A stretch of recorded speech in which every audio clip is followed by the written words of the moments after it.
Voici ce qu'a été le tas des caniveaux du quartier Sinkin dans la commune de Bandal.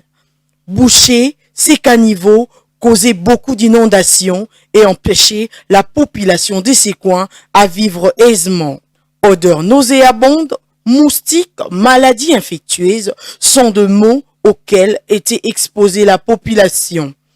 Abandonnés à leur triste sort, le jeune et notable de ces quartiers ont appelé à la rescousse plusieurs personnalités politiques natives des Bandal, mais personne n'est venu répondre favorablement à leur requête. Mais Bandal, tous les députés ne sont pas Bandal. Il y a Founa, tous les mais souvent, il y a Kate. La solution n'est devenue possible que lorsqu'ils ont appelé l'homme du peuple, le député exceptionnel Tsingi Pouloulou. Aussitôt contacté, cet élu de la Founa est descendu personnellement dans ces coins pour s'enquérir de la situation.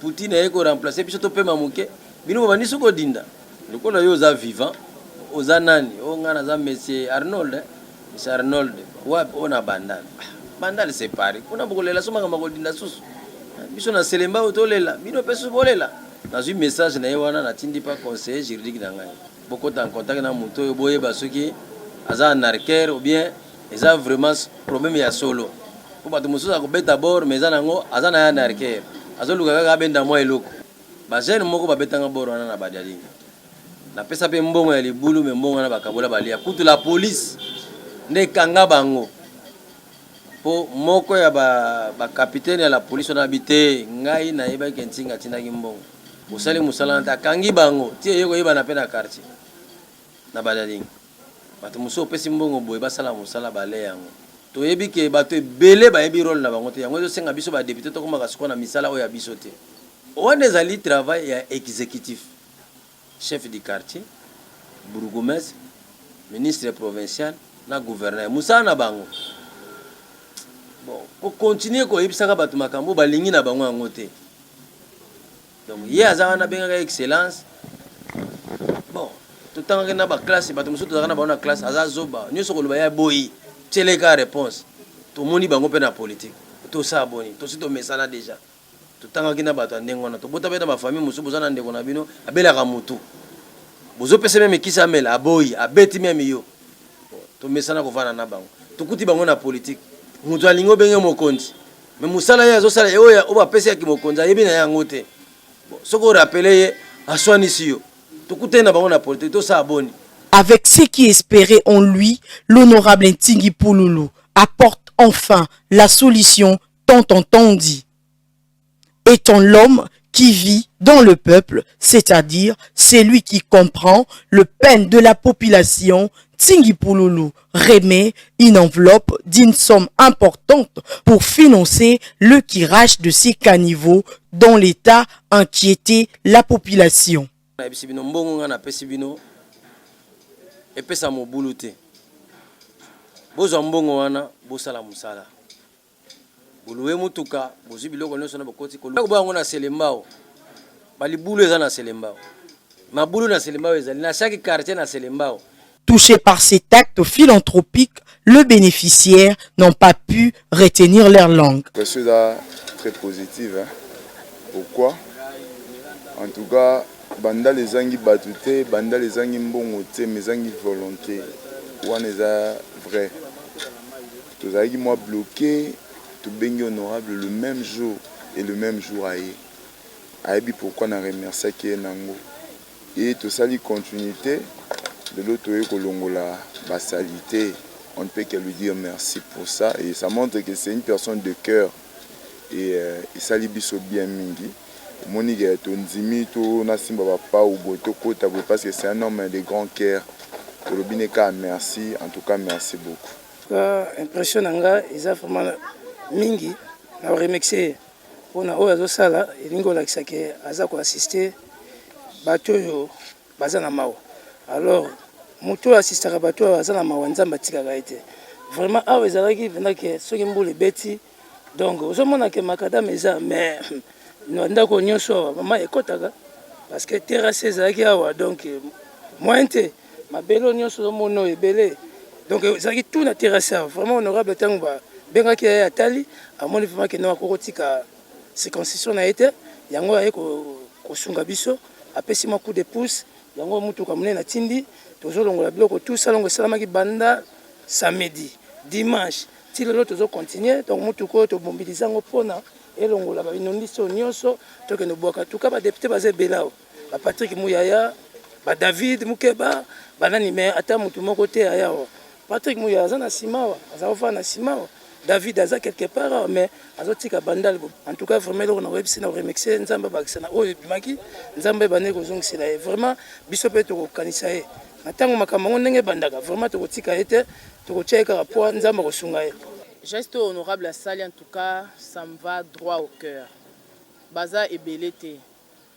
La bandale awa, toza na sinkin, na wenze, salité et leki. Ba mama awa, bazo zinda, ma epso imboule beti, bassin ya rosarana te, mais na appel car ba benga ki honorable, na tongo 7 9h, 7h 9h aye ko répondre na invitation na ye lelo après 2 jours babanda ki musala hier basala ki musala lelo bene ye po honorable atindi hier olongola basalite en tout cas acte oyo geste honorable asali baza ebele te baza vraiment ebele te nzamba pambola ye asuka kaka na banda te po aza pe honorable ya bandal te aza honorable ya Selemba ote ya Bumbu te aza honorable ya Congo RDC zaka ya funa te ya ba circonscription nyonso. En tout cas, nzamba pambola. Bienfaiteur ne quitte pas la bouche de la population. Tout le monde est fier d'Ntingi Pouloulou, le député exceptionnel, et appelle les autres à la conscience. Bato ebele o bazoko ba konzi. Bananu ba komi na niveau kuma ba konzi te. Député, ministre, ainsi de suite, gouverneur, bourgmestre. Parce que ce que vous allez mutu. Ba ebiso ke bato bazo dinama izokota na bandako. Mai wana yaka na ba salite. Bato ebele na era mbula bafungula ba toilette na bango, badali na bango. Mai ezo ye kotele mwana na ndako. Oyebite chaque mois na zana allergie na ye. Amalade musu yako bimaka après 5 ans, après 10 ans, omona mwana abotama bana botama zaka soma yele na classe te. Boyebite loko nini sala ke mwana zala mayele na classe te. Infection mo ekota na bo mwana esala ke ekineko ko déranger fonctionnement correct ya système na ye nzoto. Moni bokoma na niveau ya koyebisaka ba konzi na bino ba vérité. Bokoma na niveau wana koyebisa ke yo koza mokonzi te. Par hasard okomaki mokonzi mbala simoko za asute. Okompana ba député tozala na façon ya ko voter la ka mibeko. Ya ko salela ka contrôle. Soko za député za sérieux bato bazomona mabe. Pona nini nengwana? Pourquoi mboko ekotambola bongo? Soko za sérieux za mutu mabe. Pourquoi? Pona nini ndengwana? Nazoko se retrouver na ba problème ebele. Bino population bozo comprendre yango te. Bozo conscience, boyebaka nani akoza la leader na bino. Nani ko représenter ka bino. Ndelo ko changer bino. Mais ce qui va continuer kaka na apesa tala te, yenda apesa ka biso, yende mwana bandal, yende mwana boye. À la fin de ces travaux, la population est aux anges. Elle se sent donc à l'abri du danger. Le peuple, en même temps, réfléchit sur tous ces hommes politiques qui lui a tourné le dos pendant qu'il appelait au secours et comprend qu'il faut faire plus confiance à l'homme du peuple, l'élu de la Funa, Ntingi Pouloulou.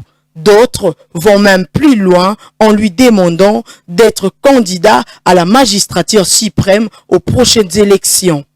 Obengi mutu batu mingi bakoma mona soko bengi bango bakomba batu anga na yeba te batu misu balobi na yeba bakomba batu ya bandalité oyo soi-disant basala na gouvernement na yeba bango te. Honorable Laxiki aza 100 congolais donc on a bien 100% congolais 100% congolais côté dans les pères et les mères 100% congolais vous comprenez ba misu bana bango ba 50 ba botama na ba ceux qui ba soi-disant ba mboko ba soi-disant mobuta utaka ba soi-disant ba mboka mobo tokangami na bango yango a otaba ya bana bango 50 moya bongisa place avandi ezati Vous comprenez? Mais honorable Alaxike, aza Congolais.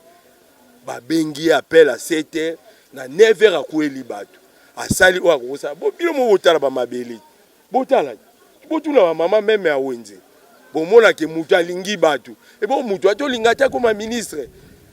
To linga comme ministre. Même, na 2023, soit Tcheliba, to go voter. Vous comprenez? Na 2023, achata Liban na présidence. Vous comprenez? Pour biso lingi de Bato, o ba osala misala. Et ateke Bato moko boy, bo liara mbonga, ya biso ba Congolais. Actuellement, tout devient calme dans ces coins du quartier Sinkine, dans la commune de Bondal. Les caniveaux sont débouchés grâce aux efforts personnels de l'honorable Tingui Pouloulou, qui n'est pas seulement éludé la commune de Selembao, mais aussi de toute la Funa, pourquoi pas de toute la République. La population congolaise a donc raison de croire objectivement à l'honorable Tingui Pouloulou. Honorable Tingui Pouloulou, un député exceptionnel.